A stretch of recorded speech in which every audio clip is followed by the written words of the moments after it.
میرے نبی پاک علیہ السلام نے فرمایا جب تو جھوٹ بولتا ہے تو تیرے فرشتے کرامن کاتبین سائیڈ پہ ہو کے کھڑے ہو جاتے ہیں، جب تو زنا کرتا ہے تو تیرے اندر سے ایمان نکل جاتا ہے۔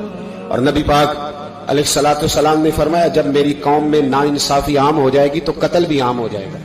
اور سن لو لکھ لینا یہ حدیث دل کی تختی پر، نبی پاک علیہ السلام نے فرمایا جب میری قوم میں بے حیائی اور بدکاری عام ہو جائے گی تو دو سزائیں اللہ دے گا، ایک تو جوان موتیں آئیں گی، جوان بچے کچھ بھی نہیں دیکھا چلے گئے، اور دوسری سزا اللہ یہ دے گا کہ ایسی بیماریاں آئیں گی جن کا علاج نہیں ملے گا، ایسے امراض پھوٹ پڑیں گے۔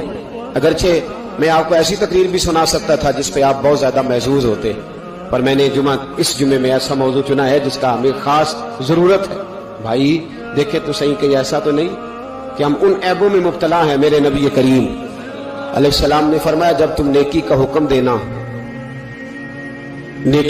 دینا اور برائی سے منع کرنا چھوڑ دو گے پھر اللہ تم پر ظالم حکمران مسلط کرے گا۔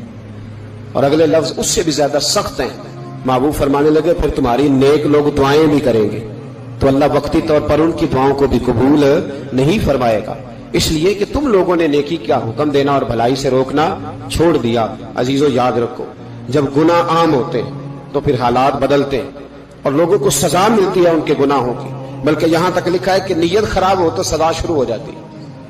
کیا خراب ہو بولیے گا؟ نیت بھی خراب ہو تو سزا۔ حضرت رومی کہتے ہیں کہ ایک بادشاہ کو پتہ چل گیا کہ ایک آدمی نے بڑا اچھا باغ لگایا ہے، خوبصورت باغ ہے، مالٹے کا کنوں کا باغ بڑا پیارا۔ بادشاہ نے کہا ذرا جا کے دیکھتا ہوں۔ بادشاہ سلامت باغ دیکھنے آئے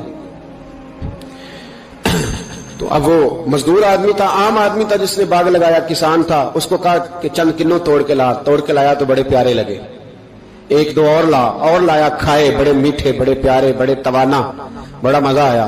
تو بادشاہ کے دل میں خیال آیا کہ اس پہ قبضہ نہ کر لوں باغ پہ۔ ہمارے ہاں نا کرائے پہ دکان دیتا نا مالک، تو جب کسی غریب کی چل جاتی ہے کہتا تو خالی کر، میں نے خود ڈال لی ہے، چل گئی نا اس کی۔ حالانکہ رزق اپنے اپنے نصیب کا ہے، رزق اپنے اپنے نصیب کا ہے، جس کو اللہ تعالیٰ چاہتا ہے عطا کرتا ہے۔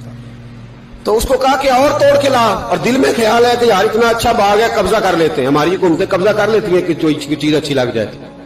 اب وہ کسان دو تین کنوں توڑ کے لایا، اس نے کھائے تو کھٹے نکلے، ترش تھے۔ کہنے لگا تجھے کیا ہو گیا ہے؟ تو بندہ بڑا صاحب دل تھا، کہنے لگا میں تو ٹھیک ہوں، آپ اپنی نیت سے پوچھیں کہیں خراب تو نہیں ہو گئی۔ تو کنوں میں بھی اس کا اثر آ گیا ہے، اپنی نیت، تو نیتیں بگڑ جائیں نا نیتیں۔ اب ایک بات کہنے لگا ہوں، غور سے سننا، جب تک دو بھائی اکٹھے کاروبار کرتے ہیں نیت ہوتی ہے کہ ہمارا گھر چلے گا، تب تک اللہ برکت دیتا ہے۔ اور جب اپنی اپنی جیبیں سمیٹنے لگ جاتے ہیں نا کہ یہ میرا 5000 ہے، آج میں گیا تھا اگرائی کرنے، یہ میرا 10,000 ہے، آج میں نے محنت زیادہ کی، جب وہ ٹٹولنے لگتے ہیں پھر اس دکان سے بھی برکت اٹھ جاتی ہے، پھر وہاں سے بھی برکت چلی جاتی ہے۔ فَإِنَّ لَهُ مَعِيشَةً ضَنْكَ، پر میں جب